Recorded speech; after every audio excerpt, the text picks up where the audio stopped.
ज्योति मौर्य और आलोक मौर्य केस तो आपको याद ही होगा, क्योंकि हाल ही में ये मामला काफ़ी सुर्खियों में था। सोशल मीडिया से लेकर अलग अलग प्लेटफॉर्म्स पर इस मामले की चर्चा थी। मीडिया में भी इस मामले का काफ़ी जिक्र हुआ। लेकिन कुछ ऐसा ही एक मामला अब झारखंड के गोड्डा से भी सामने आया है, जहां पर डिलीवरी बॉय का काम करने वाले टिंकू यादव नाम के एक शख्स ने 2.5 लाख रुपए कर्ज लेकर अपनी पत्नी को नर्सिंग का कोर्स कराया। लेकिन पत्नी दगा देकर अपने प्रेमी के साथ फरार हो गई। पत्नी की खुदगर्जी और बेवफाई का मामला अब चर्चा में है।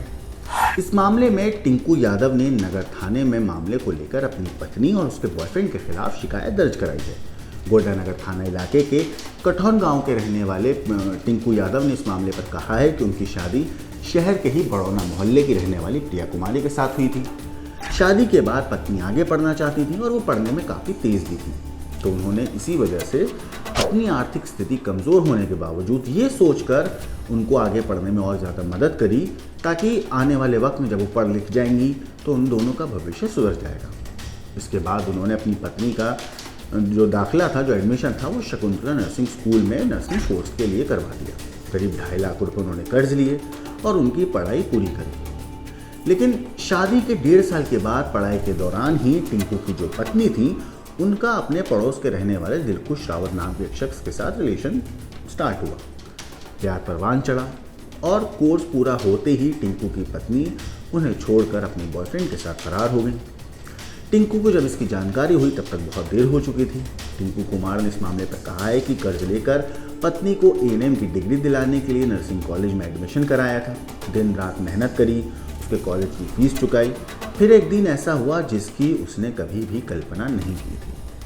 उसकी जो पत्नी थी प्रिया कुमारी, वो 17 सितंबर को कॉलेज की छुट्टी होने के बाद अपने बॉयफ्रेंड के साथ भागकर दिल्ली चली गई। ना सिर्फ दिल्ली गई बल्कि वहाँ जाकर उन्होंने कोर्ट मैरिज भी करी। मगर इस मामले का पूरी जानकारी टिंकू को पता चली सोशल मीडिया पर, जब उसकी शादी, इन दोनों की शादी की फोटो डाली गई। टिंकू को जिसकी खबर पिछले 24 सितंबर को हुई। इस खबर से टिंकू के दिल और दिमाग पर गहरा असर पड़ा और वो अंदर से टूट गया।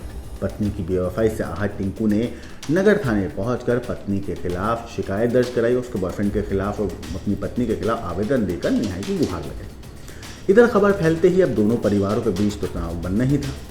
नगर थाना प्रभारी उपेंद्र महाते ने इस पूरे मामले पर कहा है, आजतक.in पर छपी खबर के मुताबिक कि पुलिस जो है मामले की तफ्तीश में जुट गई है, मामले की कार्रवाई की जा रही है। आवेदन मिला है कि दोनों पक्षों से बात की जाएगी। अब जिनके खिलाफ आवेदन दिया गया है, फिलहाल वो दोनों गोड्डा में है नहीं।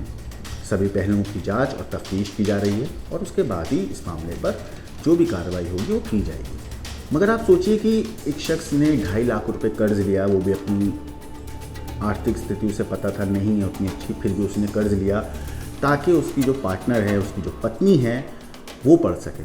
अपनी पत्नी का सपना पूरा करने के लिए उसने कर्ज लिया, मेहनत करी, फीस चुकाई और ऐसे टाइम पे एक पत्नी उसे छोड़कर चली गई। और ये पहला मामला नहीं है, चाहे वो इससे पहले कई और मामले आ चुके हैं, अलग अलग मामले सामने आए हैं जहाँ पर ऐसा ही हुआ है कि पार्टनर को आगे बढ़ाने के लिए एक शख्स मेहनत करता है लेकिन उसका पार्टनर उसे धोखा दे देता है। इस तरह के मामलों के ऊपर आपका क्या कहना है, आपका क्या सोचना है, हमें कमेंट करके ज़रूर बताइएगा। बाकी देश और दुनिया की क्राइम की खबरों के लिए देखते रहिए क्राइम तक।